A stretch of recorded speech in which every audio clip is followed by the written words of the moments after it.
Good afternoon, brothers, and welcome to the 6th episode of Pod Kappa Tau. Yes, the podcast about anything and everything Phi Kappa Tau. Well, Conclave just wrapped up. It was a great weekend with alumni and undergrads talking about recruitment.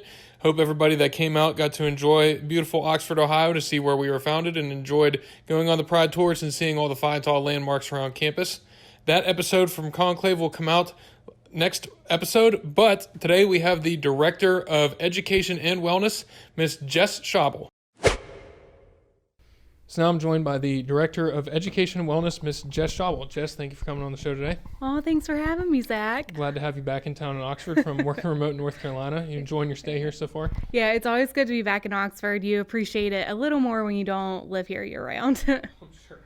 So being from North Carolina originally, talk about your college years. You attended High Point University where you got your undergrad, where you joined Tri Sigma sorority. Just talk a little bit about your experience there and then why you eventually joined Greek life.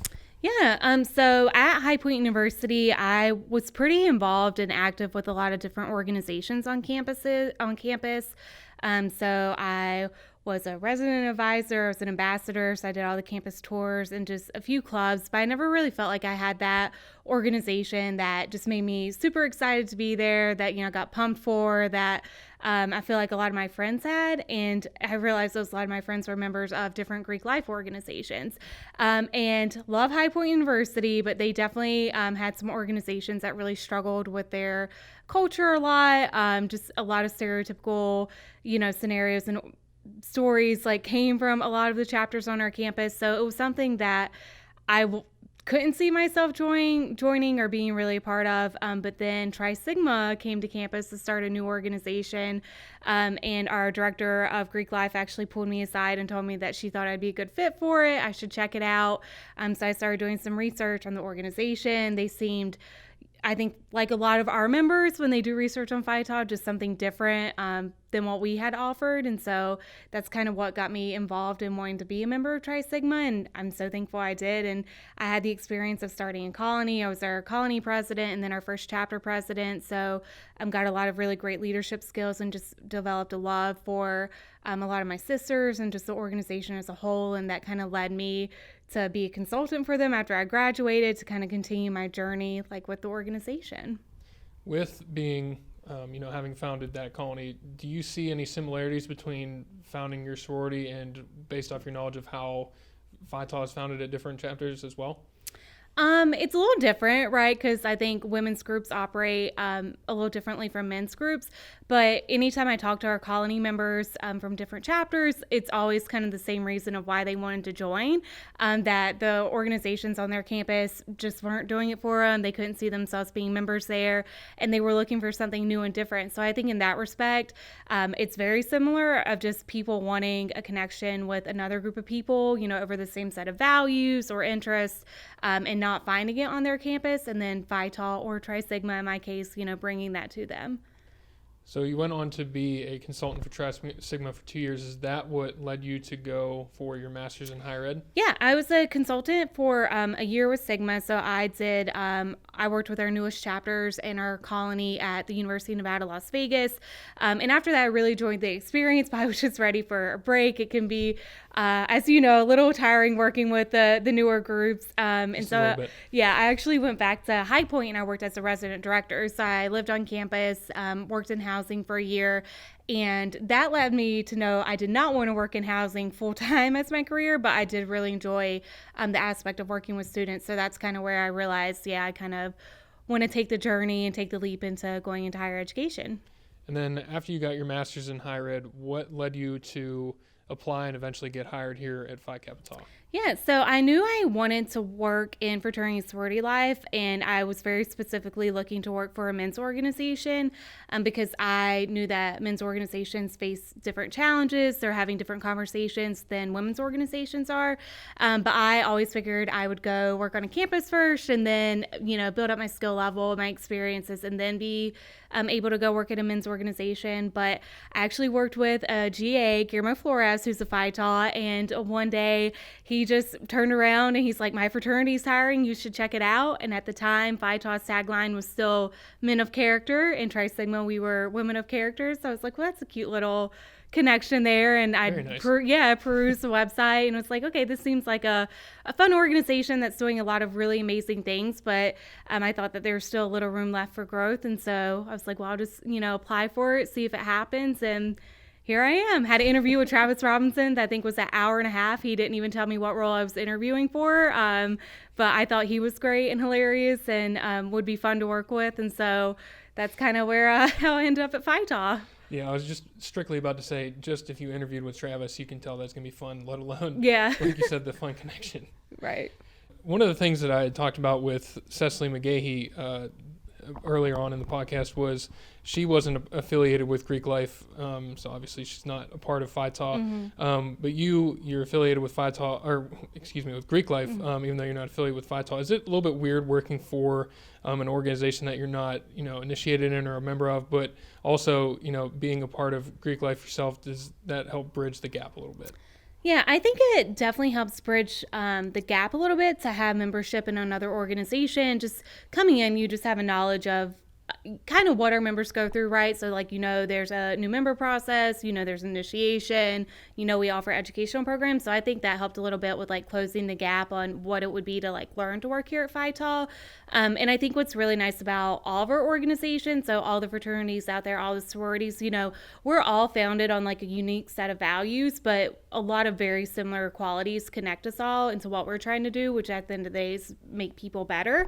So I don't think it was really weird like coming in. I think it was funny sometimes to be at educational programs, especially my first year, because I think people were kind of confused. And then I think sometimes undergrads were like, do you read, or like, do I go down to the basement and like read through the ritual book and things like that? And I don't, and I never have and never will. But I think that was kind of weird of just like navigating that landscape and trying to be respectful of members of the organization and just letting them know like I'm here for the right reasons because I believe in your organization, and I may not be an initiated member, but I do have a lot of love for Phi Tau. So I don't think it was really weird. It was just, you have learning curves and stuff you have to get used to.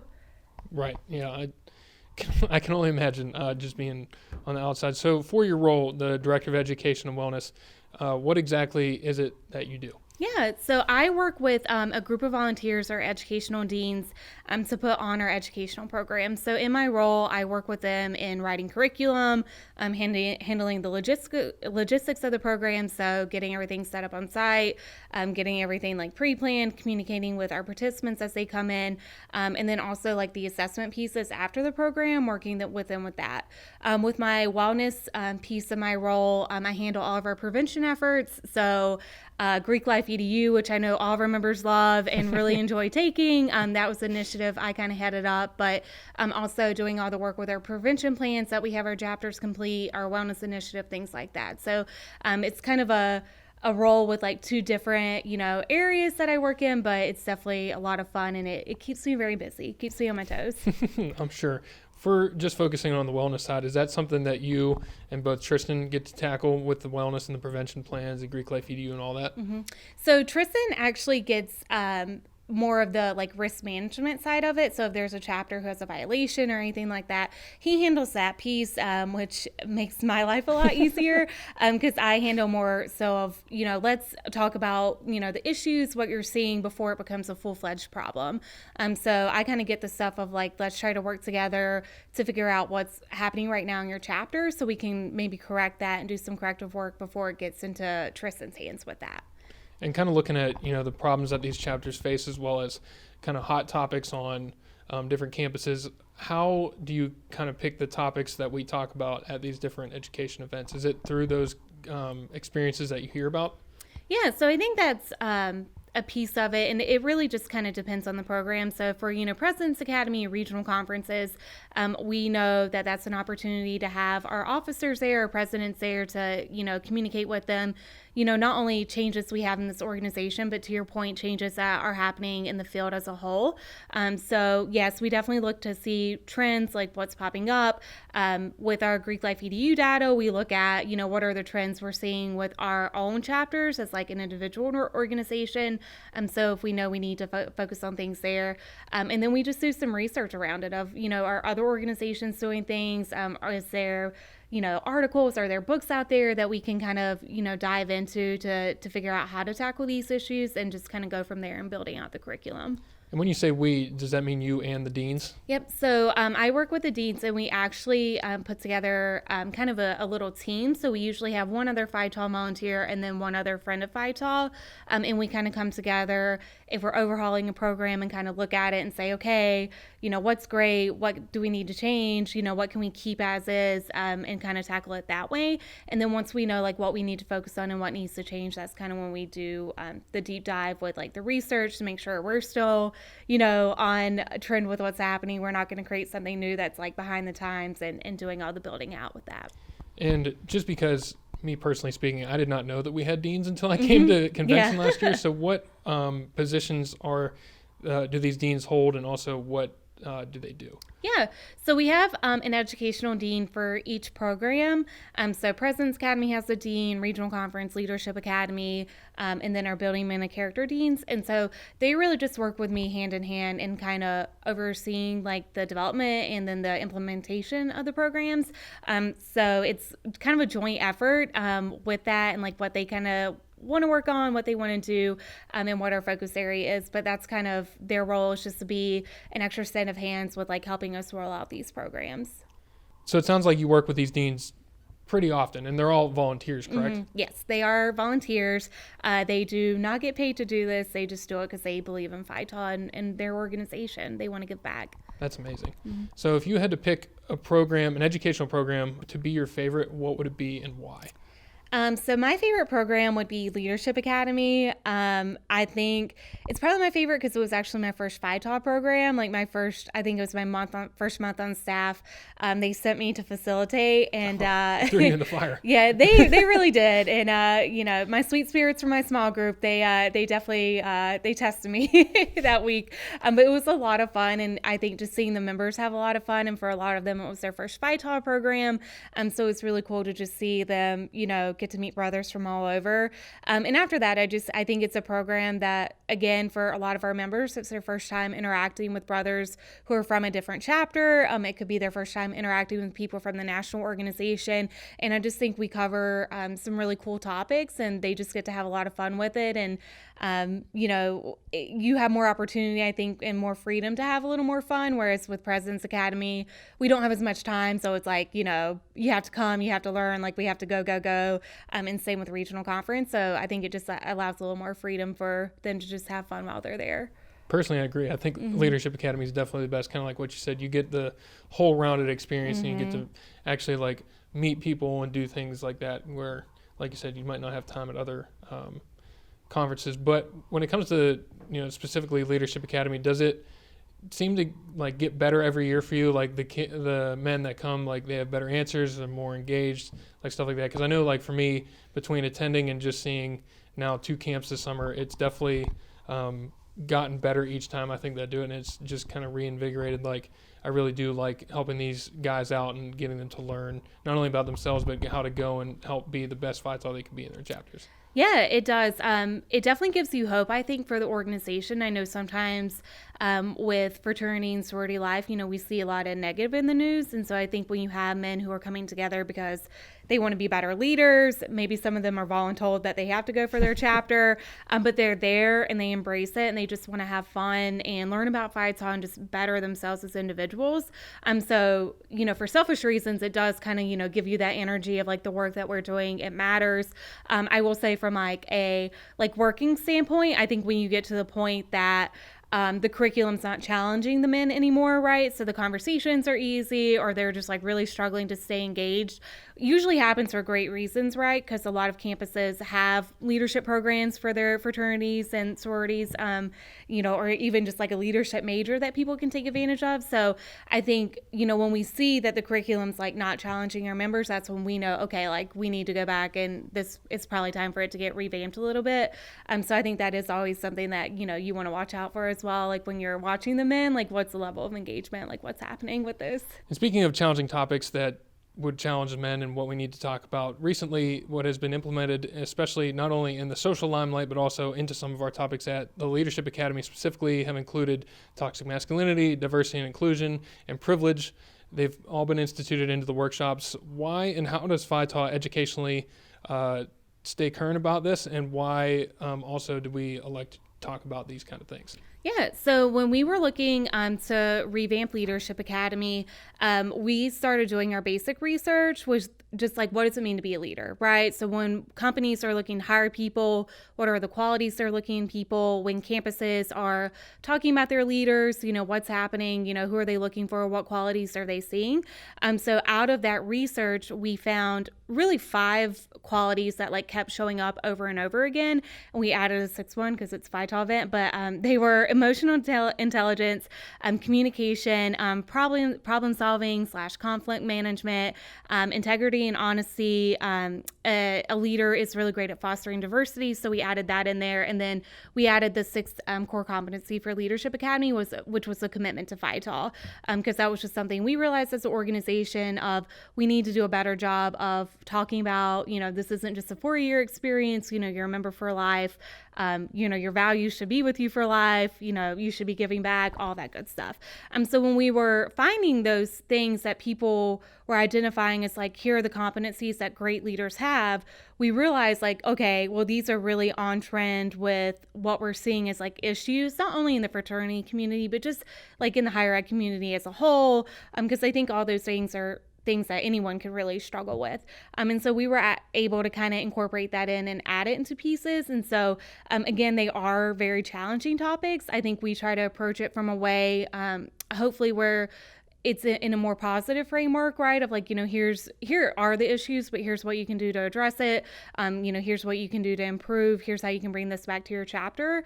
So we can help, our men not only grow into great leaders, but great people as well. Because personal philosophy, I think that, if you're a great leader, but you're a horrible person, like, I don't think you have much of a leg to stand on in, being able to get in front of a room of people to talk about, what it means to be a leader. But I think you can be a great leader and a good person as well. And I think that's what we really need to try to instill in our members.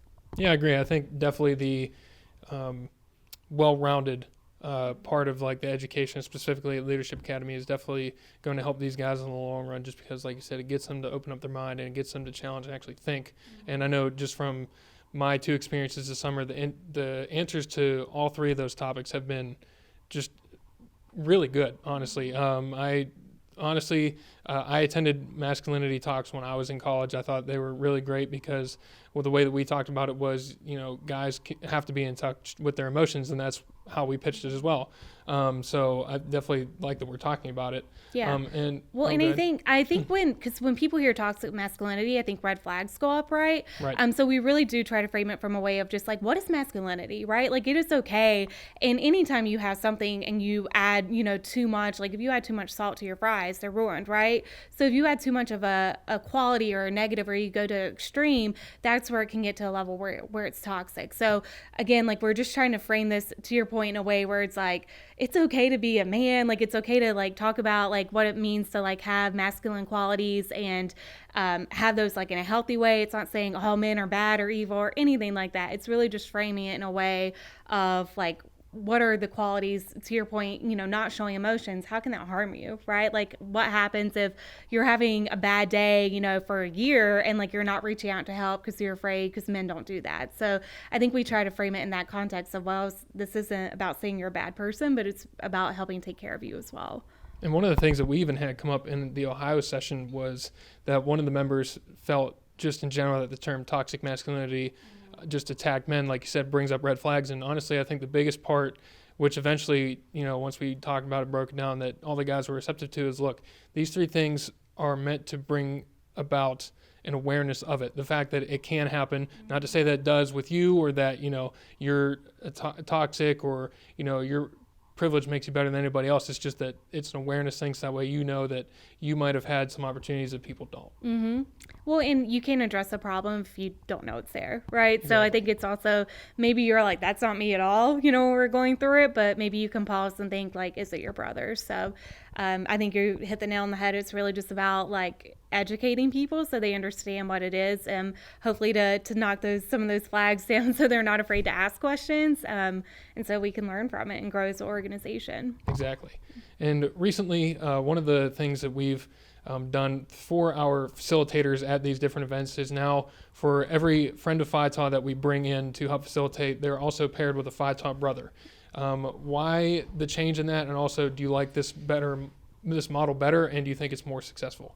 Yeah. So we really wanted to start incorporating more friends of Phi Tau and facilitating, because if Phi Tau does not open itself up, right? If Phi Tau just tries to silo itself off as an organization and the only perspective you have is from Phi Taus, you're never going to grow. Your members are never going to get better. You're going to just be on the hamster wheel, right? Because you only have one perspective. So that was one thing when we were trying to incorporate more friends of the organization and get them involved. It was just to bring in that outside perspective, right? Somebody who doesn't know Phi Tau, isn't initiated, but can come in and challenge our members and just, be the person who's like, hey, here's another idea that maybe you haven't tried because I'm not a Phi Tau. So I think it was President's Academy was our first program that we started incorporating, having 2 facilitators per small group, so a friend and then a Phi Tau. And then we did it with regional conference this year, and then this is the first summer we're doing it with Leadership Academy. And I personally love it because I think it's so great to have, again, both perspectives in the room. So you have that Phi Tau who can be like, here's my institutional knowledge of this organization, maybe what worked for my chapter. And then you have that friend there who maybe is a member of another organization, maybe somebody who works as a fraternity sorority life advisor who can give you that perspective as well. But it's all about just having that balance. So I have really enjoyed seeing it. I think that our members, the feedback we get is that they tend to really respond well to it, that they enjoy having, both perspectives in the room. And I really just think it's about understanding that it's about providing, options and a little bit of diversity in the space, again, just to help our members and make them grow as individuals and the organization grow as a whole. I couldn't agree more. I'm with you. I love the model. I think it's great. Like you said, you get, the inside the organization's perspective and the outside, and definitely, at both leadership academies that I went to, I just keep bringing up is that the Friends of Phi Tau, they had some great perspectives that even I wouldn't have even thought of, or maybe another Phi Tau wouldn't have thought of, like you said. And I think, it's a great model, and they definitely, a lot of people are perceptive of it. Well, and I think it's just also really important to realize, we're at a time where the value fraternity is really questioned on a lot of campuses, and just a lot of people in general have that thought of why do we still exist? And so I think, you have to think of it as well that you have members of other organizations who aren't initiated into Phi Tau, who volunteer their time. They are not paid. They come, take their vacation days like everyone else to be at these programs. Because they just believe in Phi Tau and they believe what we're doing. They believe in our members. And I don't think it's a bad thing that in a time where people really question why we exist, that we have people who want to advocate for us who aren't members. So I think that's just another big piece that we need to recognize and really appreciate about our friends of Phi Tau. Yeah, I like that a lot. I think, any advocates that we can get, like you said, in today's day and age is huge. And going along with these events that they're facilitating at, what all goes into hosting events such as regional conferences, President's Academy, and Leadership Academy, stuff like that?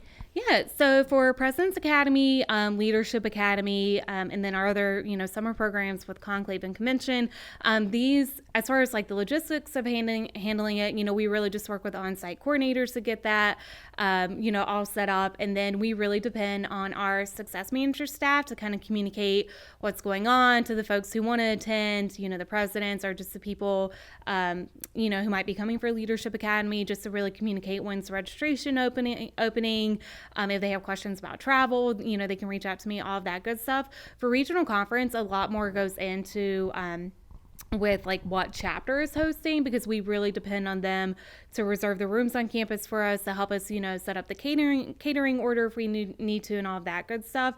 So that's a program that is definitely a shout out to all of our chapters who are hosting this year and all of our chapters who've hosted in the past, that, they really put in the work to get that program going and to host those programs.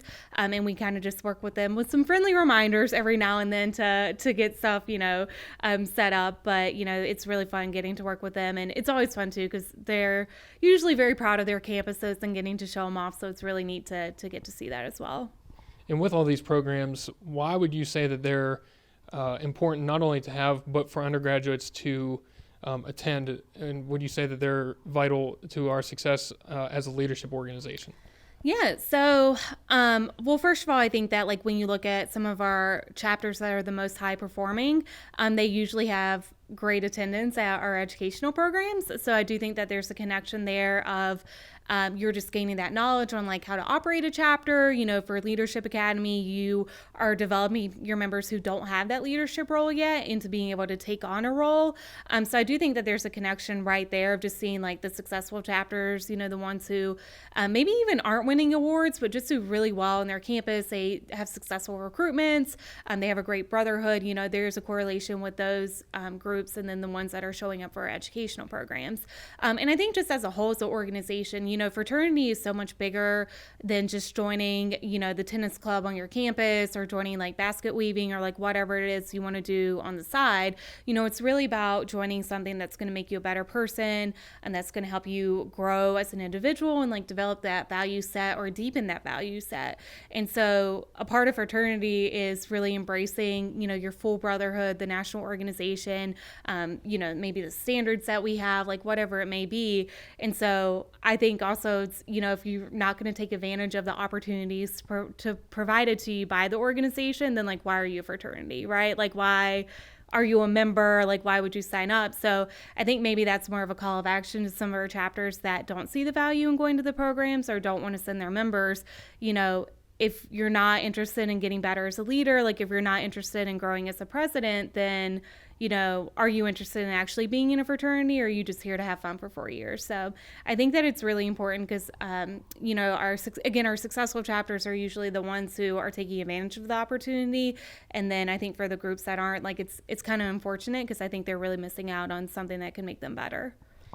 So before I let you go, I have to ask you a certain question. So you are probably by far the biggest college basketball fan I've met. And the funniest thing is, you know, going back to Travis, is that you and him always go back and forth. He's a big Kentucky guy. Yeah. You're a big North Carolina fan. Yep. What would be your prediction for them this season, as well as who is your all-time greatest basketball player? So who is your GOAT? Oh, so I am a huge college basketball fan, and I'm also extremely superstitious. So if I say something and it jinxes Carolina, I will definitely come back and curse you for asking me this question. I'm actually really interested to see how Carolina's going to do this year because they kind of have like a hodgepodge of a team. You know, they have some grad transfers who came in. They obviously have the best point guard who's coming in, Cole Anthony. So they have some like great 5-star recruits coming in as well. And I'm just interested to see how like it mixes, right? Like how they're going to do. But I believe in Roy Williams. I think he is one of the greatest college basketball coaches of all time. He's definitely better than the little man 8 miles down the road from Chapel Hill. So I definitely think he'll have them ready. So I think they'll win the ACC regular season.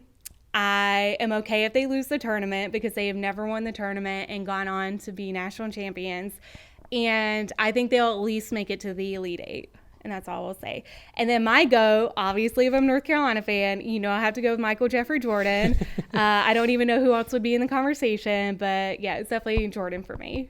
Well, I appreciate the input. And, Jess, thank you very much for coming on to the show. It's been great getting to talk to you, as well as, you know, getting to know a little bit more about your role and what you do on a day-to-day basis. No problem. Go Tar Heels. Well, that's it for episode 6. Hope you enjoyed getting to know Jess and her role a little bit more and see if you agree whether or not you agree that Michael Jordan is the greatest basketball player of all time. Please do not forget to sign up your 2 representatives for the Georgia Leadership Academy. It is quickly coming up here within 2 weeks down in Georgia in Eatonton. Please sign up your 2 representatives and get your chapter represented for the Borodale Challenge. Thank you all very much for tuning in. Please tune in to the next episode where we will have a Conclave special to take a special look at what the chapters are doing across the country, as well as a couple of special interviews from the award winners at Conclave. We are brothers now and ever, until the day we die. And when that time comes rolling round, and we bid our last goodbye, there is one thing sure and certain.